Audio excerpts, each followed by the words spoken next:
is the worst nightmare of the Secret Service: an attack on the President of the United States while he's traveling.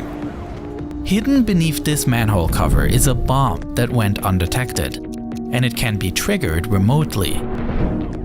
Just seconds from now, the presidential motorcade will be passing over exactly this spot.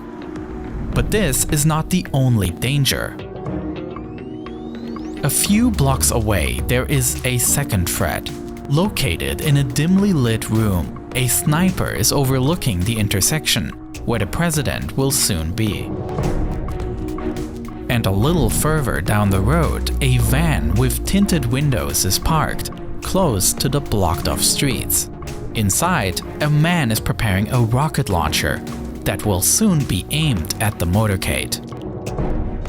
Fortunately, these three scenarios are purely fictional, but they will demonstrate the rigorous effort the Secret Service undertakes to ensure that the president remains secure during travel. While the president is still about 2 minutes away from the manhole cover with the bomb, the first car of the motorcade, the route car, is already driving past this spot. This car, together with the pilot car, ensures that the road is clear of obstructions. The sweepers, which are primarily motorcycles, follow the route car and pilot car and help clear the road ahead.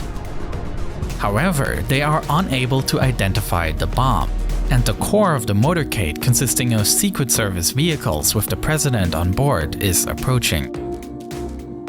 As the president's limousine rolls towards the manhole cover, a person remotely pulls the trigger, and suddenly, nothing happens. The remote trigger didn't work, and that is because of this car, the electronic countermeasure Suburban, one of the most technically impressive vehicles in the motorcade. On its roof, antennas emit radio frequencies that drown out any bomb activation signal. This technique is called barrage jamming, and it essentially works by the antennas emitting such a strong noise signal that other signals simply cannot get through. And so, the motorcade continues undisturbed towards the second threat, the sniper in the window. Located behind the electronic countermeasure Suburban is the president's vehicle, commonly known by its nickname, the Beast. However, you can never be sure in which car the president is, as there are two identical presidential limousines on the road. Following behind are two cars carrying the president's most important security personnel, ready to take action in the event of an attack. This is the so-called halfback, in which the president's personal Secret Service agents are located. No matter what happens, these agents will stay with the president. The other car carries the counter-assault team. These heavily armed agents can remain on site and fight off an attack. This creates a secure buffer between attackers and the president. Behind these cars are the control car and the support car. These transport additional Secret Service agents, essential presidential staff, as well as the president's personal doctor. But unknown to any of them, they are currently approaching another threat, as the motorcade arrives at the intersection the sniper has scouted out. The fact that there are two identical cars makes it difficult for the shooter, but unfortunately he catches a glimpse through the glass, aims, and pulls the trigger.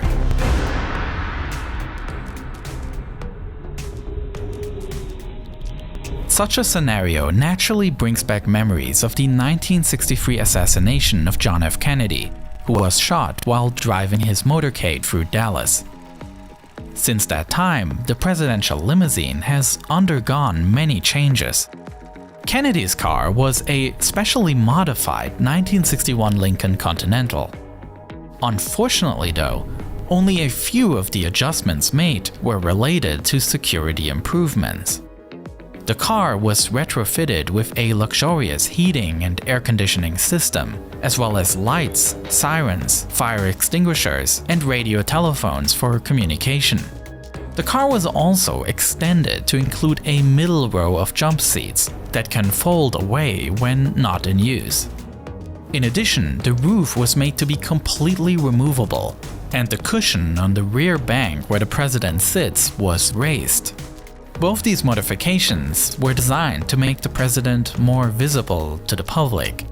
Unfortunately, it also made him more vulnerable. After Kennedy's assassination, the car was massively rebuilt. A top of bulletproof glass was installed, and the body of the car was now protected with titanium armor. Perhaps somewhat symbolic, the light convertible appearance, representative of a hopeful time, was built up into a tank set to protect his more divisive successor. Luckily, today's limousine is well prepared for such an attack, and the shot has absolutely no chance of success. The current Beast has been in service since September 2018 and is a completely custom-built vehicle by General Motors. Although visually reminiscent of a sedan, the car was actually built based on a truck platform. This was necessary to support the over 15,000-pound heavy armored vehicle. The interior is hermetically sealed against any form of chemical attack. The tires are able to continue driving even when shot, and the doors are 8 inches thick and equipped with handles that, with the switch of a button, can be electrified in order to prohibit entry to outsiders. Always inside the car, there is a storage of blood of the same blood type as the president. It is a luxury tank designed to withstand any possible threat. But the biggest challenge in our scenario is yet to come, as just 2 blocks away, the van with the rocket launcher prepares to test the car's endurance. Behind the solid core of vehicles directly protecting the president are a few larger vans. These carry the press pool of reporters that travel with the president. This car behind is the ID car. It functions as the motorcade's communications hub, relaying information between the different vehicles and identifying problems early on. Behind that is the Hazardous Materials Mitigation Unit, a vehicle equipped to respond to biological, chemical, and even nuclear attacks. It carries the necessary equipment and personnel to treat the effects of such an attack effectively. This is the so-called Roadrunner, recognizable by the antenna above the roof. This car is the mobile communication hub of the motorcade, ensuring that the president is fully operational at all times. The car provides satellite and internet communications, and it feeds a direct encrypted link to the Pentagon, allowing the president to hold secure phone and video conversations even when en route. At the back of the motorcade, a local ambulance will follow, just in case anything happens. And signifying the end of the motorcade are the so-called rear guards, local police cars that make sure that no other cars drive into the motorcade from the back.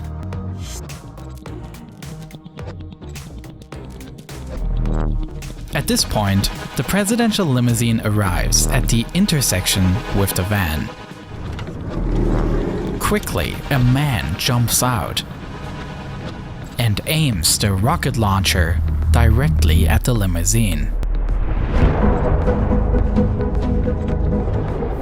For this case, the presidential limousines and the electronic countermeasure vehicle are equipped with smoke grenades. As soon as they are triggered, the cars disappear in the smoke, preventing a clear line of sight. This so-called infrared smoke screen is composed in such a way that it conceals the heat signature of objects. That means that even more complex guided missiles would not succeed in tracking the target. Meanwhile, the Beast flees the scene. The presidential motorcade is a highly thought-through system. Although the enormous number of cars may seem a bit arbitrary at first glance, a closer look reveals that the different vehicles all fulfill different tasks, and together function as a White House on wheels. Though it's probably fair to say that besides justified security concerns, there's also some element of projecting power at play here.